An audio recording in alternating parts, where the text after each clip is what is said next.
네, 시장 상황 바로 보겠습니다. 현재 양시장 모두 다 보합 안에서 움직이고 있습니다. 코스피는 2,521선, 코스닥은 719선. 오늘은 코스닥 시총 상위 종목에서 전일 갑작스러운 수급이 들어왔던 종목들 위주로 되돌림 현상이 나오자 조금은 지수가 밀려 내려가고 있습니다.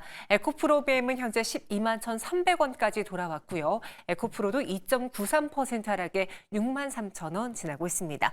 오늘 시장 안에서의 주요 이슈들과 재료 어떤 것들이 있는지 두 분과 함께 정리해 보도록 하죠. 이정민 이사, 이건희 대표 나왔습니다. 어서 오세요. 안녕하세요. 안녕하세요. 네, 안녕하십니까. 그간 상승의 피로로 인해서 또 주말을 앞두고 있다라는 점에서 오늘은 차익 실현을 해야 되지 않을까 많은 분들이 고민하시는 것 같아요. 여기서 충분히 수익을 챙겨야 될 기업들도 있을 테고요. 더 가져가야 될 종목들이 있을 것 같습니다. 그래서 재료를 한번 나눠보도록 하죠. 앞서 최현동 매니저의 픽이죠. 원전. 그래서 지금 접근해볼 종목들 많이들 찾고 계시고요. 여기에 오늘 자동차, 특히 현대차가 굉장히 강합니다. 전에 저희가 종가 베팅 종목으로 현대글로비스를, 현대모비스를 언급했는데 마침 오늘 이 시장의 기류를 타고 있고 마지막으로는 수출 데이터를 앞두고 있는 상황에서 방산주, 위기냐, 기회냐까지 점검해 보도록 하죠. 자동차로 한번 들어가 보겠습니다. 확실히 국내 시장에서 이번 CS20 이후에 가장 큰 주인공은 엔비디아로 판단하는 것 같고요. 이 엔비디아의 색 혹은 엔비디아의 손을 누가 갖고 있느냐를 발굴하고 있습니다. 어제 저희가 자동차 이야기할 때만 해도 투자를 함에도 불구하고 주가는 미적지근한 현대차네요라고 했는데 엔비디아 색 붙으니까 또 이야기가 달라지고 있습니다. 대표적으로 AI 로봇과 디지털 트윈 그리고 자율주행 차량으로 나뉘어서 엔비디아와 협력할 것으로 보여지는데요. 뭐 하나 예를 들자면은 엔비디아의 로보틱스 플랫폼 아이작을 기반으로 AI 로봇 개발에 나설 것으로 보여지고요. 앞으로 디지털 트윈을 통해서 제조에 있어서 공정의 비용도 줄이는 효과를 얻을 것으로 예상하고 있습니다. 시장에서 가장 주목하고 있는 건 이 SDV라는 키워드입니다. 소프트웨어 중심 차량 적용으로 기술을 개발할 수 있는데 이것이 안 그래도 현대차가 원하던 미래를 그리고 있던 그림이기 때문에 여기서 엔비디아 손을 잡으면서 과거에 부품 단위에 집중된 협력이 아니라 이제는 엔비디아의 차량용 반도체 개발 기조 속에서 이 협력 범위를 확장하고 있는 현대차다. 앞으로 그려가는 가이드라인이 같다라는 증권가 그리고 시장에서의 호평이 나오고 있습니다. 이건희 대표님. 예. 이번 전략적 파트너십 체결 안에서 가장 좀 유의미하게 봐야 될 키워드라던가 내용은 어떤 것이 있을까요? 일단 뭐 너무 이렇게 쪼개서 보실 필요는 없을 것 같고요. 네. 일단 현대차와 엔비디아가 뭔가 손을 잡으면 전기차와 이제 모빌리티를 갖고 있는 현대차라는 이제 하드웨어를 갖고 있는 회사와 그다음에 소프트웨어를 갖고 있는 엔비디아가 뭔가를 지금 도모하고 있다라고 생각하시면 될 것 같고 자율주행 뭐 스마트 팩토리 로봇 이제 로봇 회사도 갖고 있으니까 이제 보스턴 다이내믹스 관련돼서 확장 가능성도 있다. 근데 가만히 잘 생각해 보시면 테슬라가 로봇하고 자율주행하고 있죠. 네. 차 만들고 있죠. 현대차랑 똑같습니다. 근데 현대차는 단지 근데 FSD가 없는 거죠. 근데 그거를 이제 엔비디아가 같이 하겠다라고 지금 하는 거고, 지금 보면 그래서 이게 확장 가능성이 굉장히 크다라고 좀 보고 있고요. 저는 개인적으로.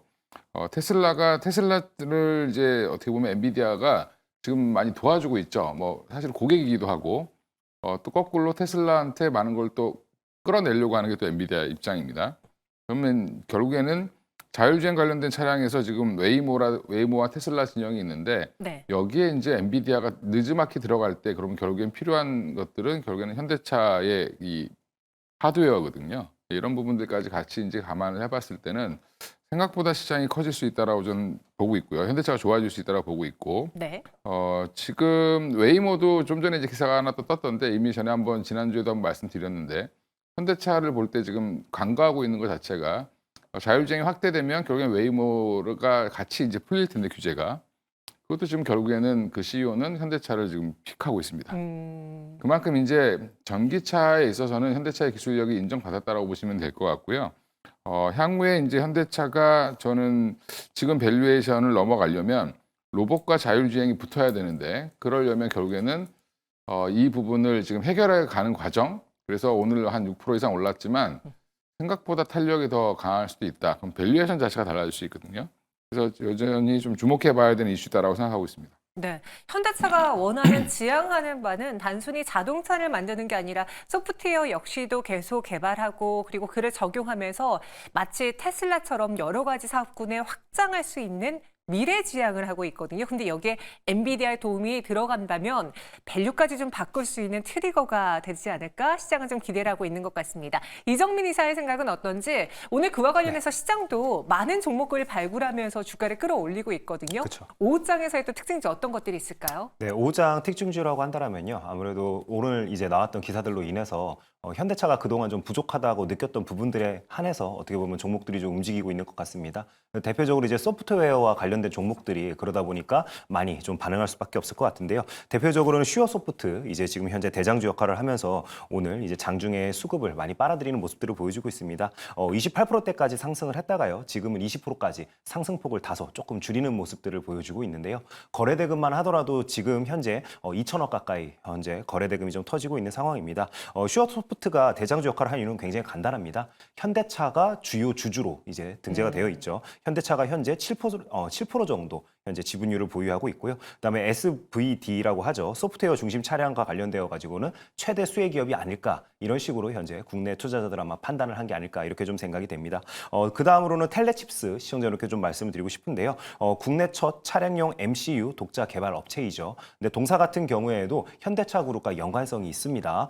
과거 이력으로는 제네시스에 납품했던 이력이 있기 때문에 오늘 장중 한때 14%대까지 상승했다라고 좀 말씀을 드리고 싶고요. 그다음에 마지막으로 오늘 이제 좀 뉴스가 오전 중에도 한번 나왔던 종목이죠. 그 SOS 랩을 좀 말씀드릴 수밖에 없을 것 같은데요. 일단 라이다와 관련되어 가지고는 국내에서는 그래도 선도 기업에 속한다라고 현재 동사는 좀 알려져 있습니다. 그래서 자율주행과 관련되어서는 솔루션 기업으로 알려져 있는 뷰런과 오늘 같은 경우에는 자율주행 솔루션 MOU 체결한 것으로 이제 뉴스가 좀 나왔었죠. 근데 뷰런 같은 경우에는 2019년도에 현대차 자율주행센터 출신이 이제 나와서 설립한 회사로 알려지고 있습니다. 그리고 이 회사 같은 경우는 미국에서 자율주행 라이센스를 현재 취득한 것으로 알려지고 있기 때문에 양사가 같이 MOU를 체결함으로써 실질적으로 협력 관계가 이루어진다라면은 이제 소프트웨어 그러니까 라이다를 기반으로 하는 소프트웨어 쪽에서 좀 강점을 보이지 않을까 이러한 이제 그 기대감을 안고 오늘 동사 종목 같은 경우에도 9%대 상승하는 모습들이 좀 나왔다라고 시청자분께 말씀드리겠습니다. 네, 저희가 전에 이 현대차의 투자 이야기를 할 때 당시만 하더라도 자동차 하나에서는 대장주가 간 다음에 그 이후에 중소형주가 가니 지금은 대장주, 대형주를 볼 때다라고 이야기 드렸거든요. 근데 오늘 엔비디아 뉴스가 더해지면서 시장의 시선이 여러 가지 종목으로 확산되고 있기에 우리도 좀 바꿔봐야 될 것 같습니다. 앞서 이정민 이사님 특징주를 언급해 주셨는데 그 안에서 우리가 이 기류 속에 더 기대를 걸어봐도 될 만한 탑픽 종목을 하나 골라보자면 어떤 게 눈에 띄시는지요? 네, 저는 당연히 시장의 판단이 항상 옳다라고 좀 생각을 하는 편입니다. 네. 그러다 보니까 슈어소프트 시청자 여러분들께 지속적으로 바라보자라고 좀 말씀드리겠습니다.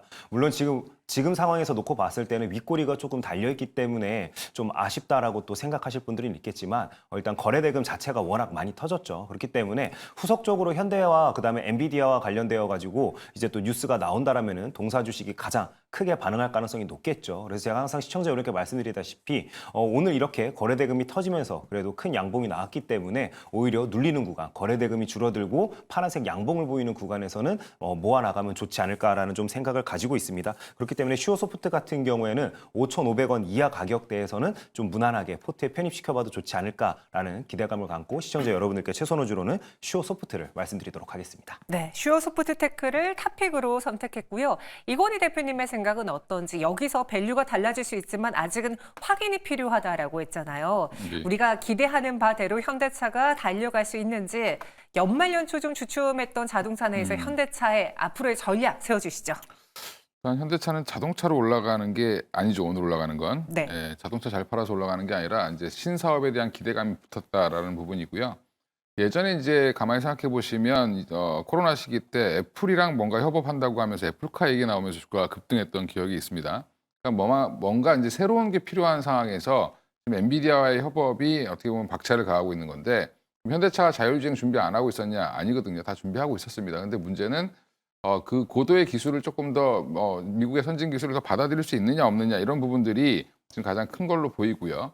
특히 이제 엔비디아가 이제 본인들의 사업을 확장하기 위해서 뭔가를 구상하는 가운데 또 지금 코스모스라는 이제 플랫폼을 만들었잖아요. 결국엔 그것도 이제 큰 그림을 그리고 있는 건데 그 안에 그 생태계 안에 현대차가 들어가게 된다는 것 자체가 저는 굉장히 큰 의미가 있다라고 보고 있습니다. 그래서 오늘 뭐 많은 관련주들이 움직이는데 자율주행 관련된 종목도 움직이고 뭐 칩 만드는 종목도 움직이고 다 하는데 네. 저는 여전히 현대차를 봐야 된다라고 생각하고 있고요. 왜냐하면 물론 이제 현대차가 가면 다른 종목들 많이 올라가겠죠. 근데 결국엔 소프트웨어 기존에 하던 회사들은 사실은 이제 엔비디아와의 협업을 할 때 어떤 역할을 할지 아직 모르기 때문에 그런 부분들 좀 확인해 볼 필요가 있을 것 같고요. 지금은 단기적으로 이제 그런 종목들은 뭐 트레이딩 관점으로 접근해 보시면 괜찮을 것 같고 현대차는 좀 끌고 가는 관점으로 좀 접근해 보시면 좋지 않을까 생각하고 있습니다. 과거 알테오젠 이야기하면서 갑자기 목표 주가를 확 높였던 이건희 대표님 기억나는데 네, 혹시 예. 현대차도 그만큼의 퀀텀 점프 가능할까요? 제가 아까 이제 작가님이랑 농담 삼아 이제 얘기하면서 그런 얘기를 했는데 네. 지금 현대차 PER이 한 5배 정도 되잖아요. 5배 좀 안 되는데 이거 20배 가면 100만 원이죠, 거의. 네. 그죠? 왜 저를 보고 이야기하시나요? 네. 그러니까 이제 지금 테슬라가 차 팔아서 지금 주가가 저렇게 올라간 게 아니라 네. 어떻게 보면 미래의 성장 동력을 계속 갖다 붙이기 때문에 올라가는 건데 만약에 현대차가 그러면 여기서 PR이 10배 정도를 봐야 된다라고 이제 시장에서 인식을 하기 시작하면 지금 자리에서 2배도 갈 수 있는 게 현대차라고 보고 있습니다. 네. 알겠습니다. 네. 저한테 이야기하실 때는 더 현대차에 좀 힘을 실어서 이야기하신 것 같은데 방송에는 조심스럽게 언급을 해주시네요. 여러분들 투자 판단 시 한번 잘 참고해 보시기 바라겠고요. 이번에는 위기냐 기회냐 방산 보겠습니다. 오늘까지 LIG넥스원이 5거래일째 하락하고 있고요. 나름 그 안에서도 버텨줬던 하나 에어로스페이스는 5거래일 만에 하락하고 있습니다. 그래서 위기인지 기회인지 한번 나눠서 볼게요. 어제 한 경제지에서 폴란드 무기 수출 위기설을 제시했습니다.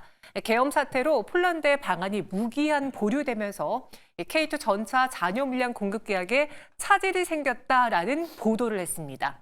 그리고 나서 오후에 방위사업청에서 이를 반박하는 기사를 내놨습니다. 최근에 한국과 폴란드 정부 관계자가 만났는데 국내 정치 상황과 무관하게 방산협력의 지속적인 추진이 필요하다라는 의지를 재확인했다라고 말하면서 안 그래도 오전장에 좀 하락했던 방산주가 밑꼬리를 달고 올라오는 모습이 나타나긴 했습니다. 그런데 오늘은 또 실적 우려라는 게 시장에서 투자 심리를 위축시키고 있더라고요. DB금융투자의 리포트를 발췌했는데요. 그 안에는 위기, 기회 두 가지 입장이 다 녹아져 있습니다. 일단 LIG넥스원 당장의 4분기 실적의 경우에는 뭐 충당금 반영이라던가 고스트 로보틱스의 손실부 반영으로 시장 예상치를 하회할 것이다. 그래서 여기 실적 예상치 하회라는 헤드라인이 붙으면서 오늘 LIG넥스원의 주가를 끌어내리고 있는데 다음 내용을 보시면요. 2025년, 2026년의 경우에는 지대공 미사일 양산 매출이 확산되면서 오히려 매출과 영업이익이 증가할 것이다라는 반대되는 이야기도 내놓고 있어요. 지금 시장이 좀 눈여겨보고 있는 건 이 위기 쪽인 것 같은데 다음 주에 또 수출 데이터 나오는 앞둔 상황에서 오히려 지금이 기회일 수도 있지 않을까요? 이정민 이사님, 네. 위기, 기회 여러 가지 입장이 있습니다. 이 중에서 위기에 대한 생각 어떠십니까? 네, 뭐 위기라고 생각을 할 수도 있겠죠. 네. 하지만 저는 딱히 위기라고 생각은 안 하고요. 그냥 단순 노이즈라고 좀 생각하는 편입니다. 제가 지난해 10월 같은 경우에도 이제 창원에 갔다 오면서 시청자 여러분들께 방산기업들 너무 좋은 것 같다라고 좀 말씀을 드렸죠. 아무래도 오늘 이렇게 또 방산 주제가 나오자마자 저도 이제 현대로템을 비롯해서 창원에 이제 공장이 있는 고객들한테 한번 전화를 돌려봤어요. 네. 돌려봤더니 하시는 말씀들이 제가 설 명절 전에 그래도 얼굴 한번 봐야 되지 않겠냐고 말씀드렸거든요. 그랬더니 딱 한 번에 잘라서 말씀하시더라고요. 명절 지나고 보자입니다. 너무 바쁘대요. 네, 그렇기 때문에 이런 노이즈성 이슈에 시청자 여러분들께서 하나하나 반응하면요. 너무 피곤합니다. 그렇기 때문에 우리가 항상 방향성을 가지고 투자를 할 때는 이런 노이즈성 뉴스에는 너무 민감하게 반응하지 말자라고 좀 말씀을 드리고 싶고요. 하지만 이제 우리가 일정을 놓고 봤을 때 조금만 이제 지나면 또 4분기 실적 발표 시즌이 되죠. 그렇기 때문에 그때 그렇다라면은 실적 이슈가 있는, 그러니까 실적을 좋게 발표할 만한 기업들 위주로만 좀 바라보는 게 맞다라고 좀 생각이 되고요. 특히나 어제 방산 섹터 같은 경우에는 단체로 그 관련된 종목들이 대부분 다 이제 투매성 물량들이 좀 나왔죠. 그러면서 어제 같은 경우에는 어쨌든 밑꼬리가 이쁘게 달리는 모습들을 보여줬는데 역시나 실적 기대감이 없는 종목들은 오늘 그 음봉을 이제 그리면서 다시 한번 재차 하락하는 모습들을 보여줬습니다. 뭐 대표적으로 LIG 네스원도 있을 거고요. 그다음에 한국항공우주 같은 경우에도 오늘 참 이제 큰 폭의 하락을 좀 보여주고 있는데요. 이렇듯 지금 최근에 4분기 실적 같은 경우 이 두 종목이 가장 부진할 것으로 현재 증권가에서는 좀 예상을 하고 있다라고 좀 말씀을 드리겠습니다. 그렇기 때문에 현대로템과 하나 에어로스페이스가 실적 기대감이 굉장히 있는 종목이기 때문에 그만큼 우리 시청자 여러분들께서도 방산주라고 또는 방산 섹터라고 해서 다 똑같이 바라볼 게 아니라 그 안에서도 종목을 조금 나눠서 좀 생각을 해보자라고 좀 말씀을 드리겠고요. 그다음에 계엄령 이슈로 인해서 제가 앞에서도 좀 설명을 드렸지만 좀 불안해하시는 분들 분명 있을 수 있습니다. 하지만 이런 것들은 시간이 지나면 자연스럽게 이제 어떻게 보면 해결되는 부분들이기 때문에 오히려 이런 단발성 이슈들로 인해서 주가가 조정이 나온다라면은 적극적으로 방산 섹터를 바라보시던 분들께서는 좀 투자 관점으로 접근해 보셔도 좋다라고 좀 생각이 되고요. 그다음에 이런 계엄 이슈로 인해서 물론 이슈 사항도 생겼었지만 반대 급부로 또 혜택을 보는 부분도 있죠. 왜냐? 무조건 이게 수출주들이기 때문에 대부분이 다 고환율로 인한 이제 수혜도 분명 있습니다. 그렇기 때문에 그런 부분도 이제 좀 생각을 해보자라고 말씀을 드리면서 정리하겠습니다. 위기가 아니라 노이즈다. 고객사와 통화를 봤는데 여전히 지금 공장은 바삐 돌아가고 있으니까 너무 이러한 하나의 뉴스에 일일이 반응하지 말자. 우리 투자자분들 피곤해집니다. 라고 의견 주셨습니다. 그럼 이건희 대표님, 요즘 시장의 추세를 보니까 52주 신고가를 기록한 종목의 특징이 다 수출을 잘하고 있는 기업들이라더라고요. 뭐 조선도 그렇고 경동나비에는 경우에도 지금 북미에서 수출이 막 터지면서 주가가 급등하고 있는데 다음 주에 이 방산도 수출 데이터가 나옵니다. 이를 앞두고 우리가 좀 예측해봐야 될, 미리 준비해야 될 거 있습니까? 방사는 뭐 수출 데이터 그게 중요하지 않고요. 이제 일단 이게 언제 잡히는지는 사실은 알 수가 없습니다. 우리가 이제 그 회사에서 실적 잡으면 잡았구나 이렇게 아는 거지. LIG 넥스원도 사실은 애널리스트가 4분기에 안 좋을 것 같다. 그 근거를 보면 사실은 내용상 그냥 뭐 비용이 들어가는 부분들 이런 것들 때문에 그런 건데 LIG 넥스원 공시 보시면 어디랑 계약했다라고 하는 거 구체적으로 안 알려주죠. 네. 그게 사실 보안 상황이기 때문에 알려줄 수가 없습니다. 그리고 애널리스트 탐방도 안 받을 거고요. 이게 결국에는 지금 뭐 수출입 데이터에 예민한 섹터는 제가 볼 때는 음식료라든지 그다음에 뭐 지금 화장품 같은 종목들이 오히려 거기에 걸려 있고요. 반도체도 걸려 있죠. 이게 아예 그냥 공개적으로 나오는 것들은 상관없는데 방사는 이게 언제부터 실적을 늘 것인지 이것도 지금 사실 정확하게 알 수가 없기 때문에 그 일정에 따라가시면은 너무 좀 애매할 것 같고요. 지금 4분기 실적 우려로 빠진 LIG 넥스원도 저는 너무 과하게 빠졌다라고 보고 있고 또 지금 뭐 현대로템이나 하나에어로스페이스 이런 좀 방산 관련된 이슈도 여전히 좀 그렇다고 보고 있는데 방산 계약에 대한 근본을 모르고 계약 그 기사를 쓰신 것 같아요. 기자분들이 좀 알아보고 쓰셔야 될 것 같은데 네. 제가 알아보니까 방산 계약이 뭐 연말까지였는데 뭐 이게 안 됐다부터 시작해서 별 얘기가 다 나오던데 그런 게 아니고요. 이게 뭐 기한은 있어도 기한은 계속 연장되고 그리고 계약을 하러 한국에 못 온다라고 하는데 이 계약은 그 당사국 가서 합니다. 예, 그래서 우리나라 와서 하는 게 아니라 예, 폴란드 가서 체결하는 거고요. 그러니까 사주는 나라 가서 계약 체결하는 게 관행이기 때문에 그렇게 보시면 안 되고 그리고 지금 왜 2차 계약은 빨리 안 돼? 협상 중이라고 기사 나왔잖아요. 이제 그게 무슨 말이냐면 폴란드가 지금 징징거리고 있는 거거든요. 조금 더 기술 달고 줘라. 뭐 우리가 현지에서 더 생산할 수 있게 만들어줘라. 기술 이전에 대한 얘기가 나오고 있는 거고 아마 1분기 이내로 그건 다 해결될 걸로 보고 있고요. 수출입 데이터 관련돼서는 오히려 지금 화장품이라든지 뭐 지금 음식료 관련된 거 투자하신 분들은 거기에 좀 예민하게 반응하시면 될 것 같고 방산주는 오히려 이런 이제 그 루머가 잘 요즘에 이제 기자분들이 물론 공부 열심히 하시고 잘 하시는 분들 많은데 기사 쓰기 바빠갖고 참 남의 거 그냥 보고 베끼시는 분들 많으신 것 같아요. 자극적으로 쓰고. 네. 예, 그래서 이제 그거 조금만 전화해 보면 알 수 있는 건데 저도 어제 그 뉴스 보고 아는 지인분한테 몇 번 물어봤더니 말이 안 되는 기사다라고 얘기를 하더라고요. 그러니까 결국에는 다 알 수 있는 내용들입니다. 그래서 지금 이걸 오해를 해소하면 오히려 이런 오해로 주가가 빠지면 사실은 사야죠. 그러니까 이제 대부분 투자자들 아신 분들은 오늘 기관들은 오히려 사면서 끌어올리죠. 그러니까 네. 이런 부분들 보면 지금 LIG 같은 경우도 뭐 4분기 실적이 일시적으로 안 좋을 수는 있지만 예전에 하나에어로도 안 좋았는데 그게 그 다음 분기에 반영되면서 또 올라갔습니다. 주가는. 그러니까 결국에는 이제 그런 부분들은 이미 팔아놓은 거 있는데 걱정하실 필요는 없을 것 같다.